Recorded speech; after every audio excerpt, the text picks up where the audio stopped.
प्रश्नोत्तरी। गुरुवर नमोस्तु। संसारी जीवन को कैसे समझें कि उनके आसपास का आभा मंडल पॉजिटिव है या नहीं, और उसे पॉजिटिव बनाए रखने के लिए क्या करना चाहिए? प्रत्येक व्यक्ति डॉक्टर कैसे बन सकता है, समझ में नहीं आ रहा मुझे। प्रत्येक व्यक्ति डॉक्टर कैसे बना है? प्रत्येक व्यक्ति इंजीनियर कैसे बन सकता है? प्रत्येक व्यक्ति मास्टर कैसे बन सकता है? हर चीज की कोई ना कोई, यदि सारे लोग डॉक्टर बन जाए तो फिर मतलब क्या निकलेगा? तो जैसे डॉक्टर ही पकड़ सकता है, जनता लाखों करोड़ों 6 अरब की जनता है, 1 अरब की जनता अपनी है कुछ अधिक, डॉक्टर कितने? 1 लाख, 2 लाख, 5 लाख। तो 5 लाख डॉक्टर ही तो 1 अरब जनता का पकड़ पाते हैं कि बीमारी कितनी है। बीमारी इसी प्रकार से ये सब कार्य तुम्हारे सब प्रत्येक व्यक्ति एनर्जी लेवल नाप लग जाए, हाँ तो फिर अपना घर का छोरा एनर्जी लगाओ, कितनी एनर्जी है, और एनर्जी नहीं भाई तो तालाब में फेंकाओ। अच्छा है रे बुद्धू, नीम हकीम खतरे जान, नहीं कहा कि खतरे जान कैसे जाने? पुलिस अपराधी को पकड़ लेती है, महाराज हम लोग कैसे पकड़े? मजिस्ट्रेट सजा दे देता है, हम लोग कैसे सजा देवे? नहीं, ये गॉड गिफ्ट, ये योग्यता अपने पुरुषार्थ से कुछ लोगों के पास प्राप्त होती है। हर व्यक्ति इसको नहीं जान सकता, और इस झगड़े में तुम पढ़ना भी नहीं, नहीं तो तुम्हारा गृहस्थी बिगड़ जाएगी, ध्यान रखना। अपन को तो इसलिए डर नहीं कि अपने पास तो एक बार किसी ने कहा महाराज जी, मैंने कि शनि क्या होता है? महाराज आपको शनि नहीं लगता? मैंने शनि करता क्या? कि महाराज बिल्कुल इतना कर देता है शनि, सब धन दौलत लुटा देता है, यहाँ तक कि कपड़े भी फड़वा देता है। मैंने कि बस मैंने पहले ही छोड़ दिया, आजा शनि, आजा भाई शनि, तू क्या मेरा धन दौलत तो मेरे है ही नहीं, क्या कपड़े फड़वाएगा? मैंने पहले ही। अब बताओ शनि मेरा क्या कर लेगा? कुछ नहीं कर पाएगा। इसी प्रकार से तुम एक चक्रों में मत पड़ो। तुम्हें तो मात्र मैं जो कह रहा हूं कि तुम एक ऐसी श्रद्धा बनाओ। तुम मत पूछो कि माँ बाप तुमने मेरा जीवन क्या है, तुम पूछो कि माँ बाप ने मुझे रास्ता क्या दिखाया। माँ बाप के बनाए हुए भोजन का मेडिकल टेस्ट नहीं है, माँ बाप के बताए हुए रास्ते पर संदेह नहीं।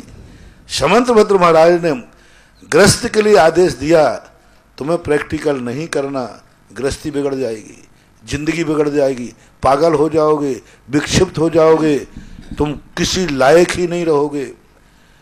तो फिर हम क्या करें? तो पूज्यवर समंत भद्र महाराज ने श्रावकाचार में कहा, इदमेव दृश्यमेव तत्त्वं नान्यान्न चान्यथा इत कंपाय सांबोवत सन्मार्गे संस्या रुचि। जैसा भगवान ने, गुरु ने, जिनवाणी ने कहा है, सच्चे गुरु ने। हाँ, मैं पहले सच्चा शब्द लगाता हूँ। हमारे यहाँ हर चीज में क्षमा नहीं, उत्तम क्षमा। क्षमा तो सब लोग करते हैं, बेटा अपने पिता अपने बेटे पे करता है, शेर अपने बच्चे पे करता है, बिल्ली अपने बच्चे पे करती है, उत्तम क्षमा। गुरु की महिमा नहीं है जैन दर्शन में, सच्चे गुरु, सच्चा देव, सच्चा साध। हमारे यहाँ दर्शन की महिमा नहीं है, सम्यक दर्शन। ज्ञान की महिमा नहीं है, सम्यक ज्ञान। चारित्र की महिमा नहीं है, सम्यक चारित्र। इसलिए सच्चा देव साहब, पहले गुरु को खूब ठोको, पहचानो। गुरु कीजिए जान के, पानी पीजिए छान के। जिंदगी सौंपना, गुरु को खूब जम के ठोक पीट करके सब तरफ से जैसा बने, सब तरफ से, द्रव्य से, गुण से, पर्याय से, बाहर से, अंदर से, जितना तुम देख सकते हो। अरे भाई, एक जिंदगी का साथी बनाने के लिए शादी के समय तुम कितना देखते हो? हैं राजन जी, बेटा बिटिया की शादियां तो तुम खूब करते हो, कितना देखते हो बोलो? कितना सोचते हो बोलो? सोचते हो कि नहीं? विचार करते हो, सोचते हो, कुंडली मिलाते हो। तुम स्वयं देख के आए, फिर 2 लोगों को और भेजते हो।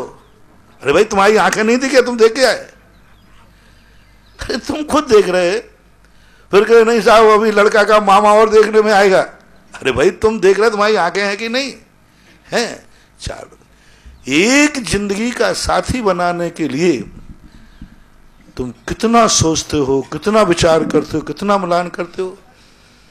और गुरु तो जन्म जन्म का है रे साथी, उसको तो खूब अच्छी तरह मिलान करना चाहिए। अंधे बन करके मत लो। जिस शायद से ये लव मैरिजें मत चलाओ यहां पर, छोरा छोरियों के, वे कुछ भी नहीं मिलाते छोरा छोरी, बस दोनों की आंखें मिली, बस हो गया काम। अरे भैया इसमें है क्या? बोले कुछ नहीं, बस 36 आंख मिली और आंख लड़ी। ये छोरा छोरियां जिंदगी भर दुख उठाते हैं। 90% जितने भी लव मैरिजें होती हैं इनका अंत बहुत दुखी होता है। ये जो पिक्चरों में पेपरों में आते हैं ना, ये 10% ही आते हैं। ये पेपरों में पिक्चरों में जो दिखाए जाते हैं ये मात्र 10% दिखाए जाते हैं। तो देखो मैंने किया था, कुछ नहीं हुआ। 90% लोग अंत में दुखी होते हैं क्योंकि इन्होंने कुछ मिलाया ही नहीं, कुछ देखा ही नहीं, बस दोनों मिले और जिंदगी को सौंप दिया एक दूसरे को। पछताना पड़ता है। कई लोग लुट पिट करके लुट जाते हैं। महाराज पता ही नहीं था वो ऐसा निकलेगा, पता ही नहीं था कि वो ऐसा निकलेगी। इसलिए हमारे जैन दर्शन में, क्या भारतीय दर्शन में कहा, लड़का लड़की की जिंदगी को घर सौंपते समय 4 लोग देखो, 10 लोग देखो, एक बार नहीं हो तो फिर पुनः दोबारा देखो। ये सब करना चाहिए। ये उदाहरण दे रहा हूं। गुरु तो तुम्हारा जन्म जन्म की नाव पे बैठ रहे हो, ऐसे ही बैठ जाओगे? गुरु को देखो, गुरु को पहचानो। तुम्हें समझ में नहीं आए 4 लोगों विद्वानों से पूछो, तुम्हें समझ में नहीं आए माँ बाप से पूछो, तुम्हें समझ में नहीं आए रिश्तेदारों से पूछो, तुम्हें समझ में नहीं आए पूरे घर की मीटिंग करो, घर में समझ में नहीं आए पूरी समाज की मीटिंग करो कि अपन इनको गुरु बनाना चाहते। सबकी क्या राय है? मैं तो कहता हूं किसी गुरु का चतुर्मास करते समय समाज को बैठा लो। सम्मति तो भली मिले या नहीं मिले, लेकिन बहुमत से प्रस्ताव पास करना चाहिए, उसी का चतुर्मास कराना चाहिए। ऐसे ही कर लिया। ये लव मैरिजों के समान मत करो। घर का सहमति तो बनाओ, ठीक है घर में एक आध व्यक्ति सहमत ना हो, लेकिन घर के सभी लोग कहते नहीं मुझे बच्चा बच्ची पसंद है। ठाठ से काम करो, कम से कम कल के दिन तुम्हारे ऊपर आरोप तो नहीं आएगा, सब तुम्हारे साथ। ऐसे ही गुरु को, सारी समाज को बुलाओ। समाज का चतुर्मास होता है, व्यक्तिगत चतुर्मास नहीं। पूरी समाज बुलाओ और उसमें सर्वसम्मति ना भी बने लेकिन बहुमत की सहमति तो पूछो। भैया अपन महाराज का चतुर्मास करा रहे हैं, अपने अनुसार हैं, अपन सबको पसंद है, अपनी चर्या पसंद है, सब तब बुलाना चाहिए। और गुरु बनाना है तो पहले तो स्वयं निर्णय करो। अपनों से, बड़ों से कराओ, माँ बाप से कराओ, रिश्तेदारों से कराओ। बैठो कि मुझे गुरु बनाना है, क्या यह गुरु के योग्य हैं? जब सब तरफ की कम से कम बहुमत से सहमति मिल जाए तब कहना चाहिए जय जय गुरुदेव, तब बोलना चाहिए। ऐसे ही बोल देना। इसलिए गुरु कीजिए जान के। और ऐसा इसी प्रकार देव, इसी प्रकार शास्त्र। हर किताब जिनवानी नहीं होती, हर किताब जिनवानी नहीं होती, हर पाषाण भगवान नहीं होता। पहचान करो, अच्छी तरह देखो। समंत्रभद्र स्वामी डंके की चोट पर कहते भगवान अभी मैं नमस्कार नहीं करूंगा, पहले मुझे देखने तो दो कि मैं जैसा भगवान चाहता हूं वैसा तू है कि नहीं। दुकानदार जो माल देवे वही लेके आना कि माल को थोड़ा देखना भी नहीं। पता नहीं शायद तुम लोग सब ऐसे, सेठ जी हमें एक कपड़ा दे देना, देखते हो कि वो जो दे देता है वही लेते हो। जब एक कपड़ा पहनने के लिए तुम दुकानदार की 100 साड़ियां पटकवाते हो, 100 कपड़े पटकवाते हो, तब कहीं एक कपड़ा लेते हो, उसमें कितना नुकसान है। यदि गलत भी आ गया तो कितना नुकसान, 1500 रुपए का नुकसान होगा। गुरु को तुम खरीद ले रहे हो, गुरु जिंदगी का आलंबन बना रहे हो। भगवान को भी समंत भगवान के भगवान रुको, पहले मैं परीक्षा करता हूं आपकी, आप मेरे भगवान बनने लायक हो कि नहीं। उल्टी बात कह रहा हूं। भगवान कह रहे हैं, भगवान नहीं कह रहे हैं जैन दर्शन के, रोक अभी, मैं तुझे भक्त नहीं बनाऊंगा, तू मेरे भक्त बनने लायक है कि नहीं, ये भगवान नहीं कह रहे हैं। वाह रे वाह बुंदेला ठाकुर। भक्त कहता है रुको भगवान, आप मेरे भगवान बनने लायक हैं कि नहीं, मेरा नमोस्तु तुम सहन कर पाओगे कि नहीं, ये सम्यक दृष्टि का मस्तक है। इसी प्रकार जिनवाणी हर किताब नहीं, मैं देखता हूं ऐसे ही गुरु जो चाहे आगे पीछे कमंडल ले लिया हो गए, नहीं महानुभाव परीक्षा करो, जब तुम्हारा मन बिल्कुल एकदम भर जाए सब तरफ की, तब कहना ये गुरु महाराज हैं।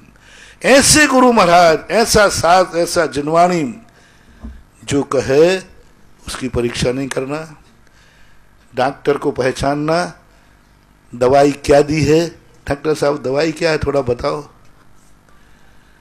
बोलो तुम दवाई का ब्यौरा पूछते हो कि डॉक्टर को समझते हो?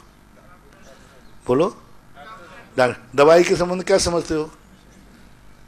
वो तो इंजेक्शन भरा, डॉक्टर साहब रुको पहले मेडिकल टेस्ट करने दो, वो कह रहा मेडिकल में मैं ही हूं।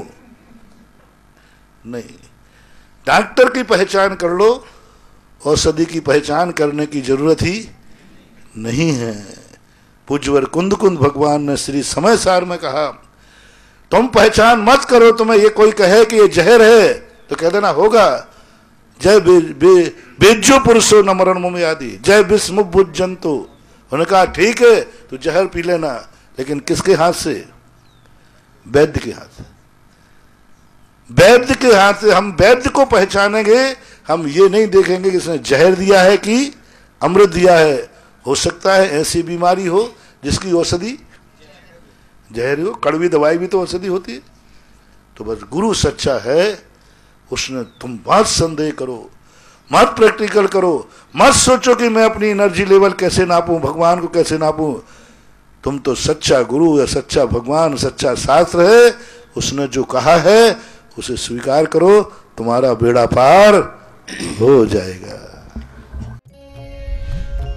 गुरुवर नमोस्तु। महिलाओं के लिए क्या कोई स्थान प्राप्त है जहां वर्षों तक महिलाएं आराधना कर सके? देखो, महिलाओं को मैंने पहले ही कहा, उनके लिए संरक्षण चाहिए। आगम में महिला बचपन में पिता के अधीन, जवानी में पति की संरक्षण में और वृद्ध अवस्था में बेटे के संरक्षण में होना चाहिए। इसलिए महिलाओं की कोई हम अलग से व्यवस्थाएं नहीं की जा सकती। और आगम में शास्त्रों में कोई भी गुरुकुल, बहुत सारे गुरुकुल बने राम लक्ष्मण आदि के लिए, बहुत सारे गुरुकुल बने भरत बाहुबली के लिए। आज तक किसी महिलाओं के लिए गुरुकुल बना ऐसा जैनागम में कोई उल्लेख नहीं मिला। राजकुमारियां भी किसी गुरु के पास पढ़ने जाती थी, ऐसा कोई उल्लेख नहीं मिला। कुलभूषण देशभूषण को गुरुकुल में गए, उनके गुरुकुल की व्यवस्था थी, लेकिन देशभूषण की बहन थी, वो गुरुकुल में नहीं गई। हमारे आगम के अनुसार तो परंपरा यही है कि नारी को सदा 3 संरक्षण में रहना चाहिए। इसलिए ऋषभदेव ने जब पढ़ाने की बात आई तो ब्राह्मी सुंदरी को किसी शिक्षक को सौंप सकते थे, किसी को विज्ञानी लोग तो थे, लेकिन जब ब्राह्मी सुंदरी की बात आई तो ऋषभदेव ने खुद अपने हाथों से उनको पढ़ाया लिखाया। इसलिए नारियों के लिए संबंध में इस प्रकार की अलग से व्यवस्थाएं करना बहुत रिक्सी काम है, बहुत संरक्षण का काम है, सुरक्षा का काम है। इसलिए वो अपने परिवार के साथ में वानप्रस्थ की जो स्थापना होती है वो अपनी उस गरिमा महिमा के साथ, ऐसा नहीं कि यहाँ आकर के क्वार्टर ले लिया, बस आ गए साल 6 महीने में 1 आध बार और अच्छा बढ़िया फ्लैट मिल गया, घूमने जमाना है। नहीं, ईमानदारी से फिर यहीं रह करके वो साधना करें, और बेटा पिता करें, पति पत्नी करें, भाई बहन करें। इस प्रकार की व्यवस्थाएं यदि कोई रहते हैं तो बहुत सारे स्थान हमने बना दिए, हर स्थान पर उनकी सुविधाएं हैं, लेकिन वो इतना अपना नेचर बदल के रहें कि कमेटी परेशान ना हो जाए। त्यागी वृत्ति और समस्या एक ही, त्यागी वृत्ति चाहे मुनिराज हो, समाज पर सौभाग्य बन के रहें, भार बन के न रहें। तो हमें इस ढंग से अपनी जिंदगी जीना पड़ेगी वानप्रस्थ में कि समाज जिस ढंग की व्यवस्था करे उस ढंग के जिए जी सर। और रहें। तो बहुत सारे स्थान, तारंगा स्थान है, वहाँ गृहस्थ जाकर के आराम से साधना करें। पूज्य आचार्य महाराज ने बहुत अच्छा तपोवन बनाया, बहुत अच्छी व्यवस्थाएं हैं।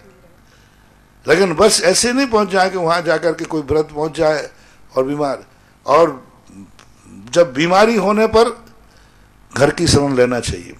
समाज ऐसी ऐसी बीमारियों की हो जाती है, समाज इतनी व्यवस्था नहीं कर सकती। आजकल अमीर बीमारी को 10-10, 5-5, 20-20 लाख रुपए खर्च होते हैं। इतना पैसा समाज इकट्ठा कहाँ से करेगी, ला ही नहीं सकती। इसलिए घर को आलम्बन, विपत्ति काल में घर, साधना काल के लिए क्षेत्र, तो व्यवस्थाएं हो सकती है। विपत्ति के लिए कौन? घर। साधना के लिए कौन? धर, क्षेत्र। और तुम लोग चाहते हैं दुनिया विपत्ति के लिए तो क्षेत्र और ऐसा आराम करने के लिए घर। वह तो ये परंपरा गलत हो जाएगी। यदि साधना करते हैं, रहते हैं, तो कोई आपत्ति नहीं है। स्थान बने हुए हैं, बनाए, हमने बनाया था कि जितने अच्छे बड़े रिटायरमेंट लोग होते हैं, बड़े पदों से रिटायर्ड होते हैं, और वे साधना करना चाहे तो ज्ञानोदय का वानप्रस्थ खुला है। लेकिन बस ये नहीं कि यहाँ कमरे में ताला डाल दिया और महीने में, फिर ईमानदारी से वो रहें, साधना करें, साधु संत आवें तो उनकी सेवा करें, आहारचर्या करें, प्रतिदिन भगवान की पूजन करें, दोनों तीनों टाइम स्वाध्याय करें। मात्र अकेला ताला डाल करके और अपने घरों में जाके रहते। मैंने सब वानप्रस्थियों को देख लिया, 50%, सभी तो नहीं लेकिन 50% वानप्रस्थियों को। मैंने सोचा कि चल वृद्धाश्रम नहीं खोलता हूं मैं, वृद्धाश्रम नहीं, वानप्रस्थ। जो लोग अच्छे पदों से आए, अच्छे व्यापार करके आए और छोड़ना चाहते, साधना करना चाहते हैं, तो उनके लिए वानप्रस्थ बनाया। यहाँ पर ज्ञानंद जी, संजय, नीरज गदिया परिवार ने, नाथूलाल मेमोरियम ट्रस्ट अजमेर के हैं, सूरत में रहते, इतना बढ़िया जिसमें मैं ठहरा हूँ, इतने बढ़िया फ्लैट बनाए। लेकिन उनके लिए जो ईमानदारी से यहाँ साधना करें, बस यहाँ रह जाते हैं। कई लोग तो ताले लगाते, महीनों महीनों के बहाने बना के भाग जाते हैं, और यहाँ बैठ करके फिर भी धंधे करें, कमाई करें, शेयर के बाजार करें, कमरों में टीवी लगा कर पिक्चर देखें। ये वानप्रस्थ के लक्षण नहीं है। सही वैराग्य भाव से रहे। समाज आज भी सबकी सेवा करने को तैयार है, लेकिन समाज गुणों की सेवा करना चाहती है। यहाँ आकर के कमरों में टीवी लग रहा है, यहाँ आकर के यदि वो रहते ही नहीं है, मात स्टोर बना लिया एक, और घर के 2 नंबर के कागजात और रखने लग जाए तो। हाँ, अभी एक तीर से यहाँ नहीं हुआ, यहाँ चिंता नहीं करना, यहाँ तो अभी जब तक ड्यूटी मेरी है। हाँ, मैं पहले ही सारी अलमारियाँ पहले से करवा लूँ। एक तीर क्षेत्र पर लोगों ने फ्लैट बनाए, वहाँ रह गए। अब घर के सारे 2 नंबर के कागजात बेटा अपने दादाजी के यहाँ रख जाता था। छापा पड़ा, क्षेत्र पर भी छापा पड़ा, कागज वहाँ लिखे, क्षेत्र बदनाम हो गया। तो बोलो, एक कितना बड़ा पाप किया। तो क्षेत्र सही ईमानदारी से साधना करे, हई ईमानदारी से अपने कल्याण का भाव करे, तो आज भी सारे भारत में ज्ञानियों की, गुणवानों की आज भी पूजा है, आज भी सम्मान है, और समाज अवभाग्य को मरने को तैयार है। सच्चे साधु का सदा सम्मान था, है और रहेगा। गुरुवर नमोस्तु। जिस क्षेत्र में 2 मंदिर है, वहाँ समाज का क्या दायित्व है? अब क्या करें, देखो सामाजिक व्यवस्थाएं, कानून, धर्म, अपन तो यही रखें जहाँ पर आत्मा के परिणामों में क्लेश ना हो वहाँ पूजा पाठ करो। जहाँ अपने धन का सदुपयोग हो वहाँ दान दो। जहाँ सदुपयोग हो, जहाँ दुरुपयोग होता हो मत दो। अपने धन का सदुपयोग हो वहाँ दान दो, जहाँ शांति हो वहाँ पूजा पाठ करो। ये समाज के व्यक्तिगत और समाज के इन झगड़ों में मत पड़ो, क्लेश ही होता है। अपने आत्म परिणामों को रखो। और जहाँ तक शिविर की बात तुमने कही, मैं शिविर में 8-8 घंटे मेहनत करता हूँ, उसकी कोई मजदूरी नहीं मिलेगी क्या? आपने देखा होगा सवेरे से लेकर शाम को 10 दिन तक कितनी एनर्जी, कितना मैं भावनाएं देता हूँ, कितना ध्यान करके कितना कहता हूँ कि हे भगवान सारा जगत धर्म को जान जाए। एक ही भावना मेरी है कि हे भगवान जैसे है जिनन देव, मैंने तेरी महिमा जान ली, संसार का हर व्यक्ति तेरी महिमा जान जाए। बस एक ही भावना होती है।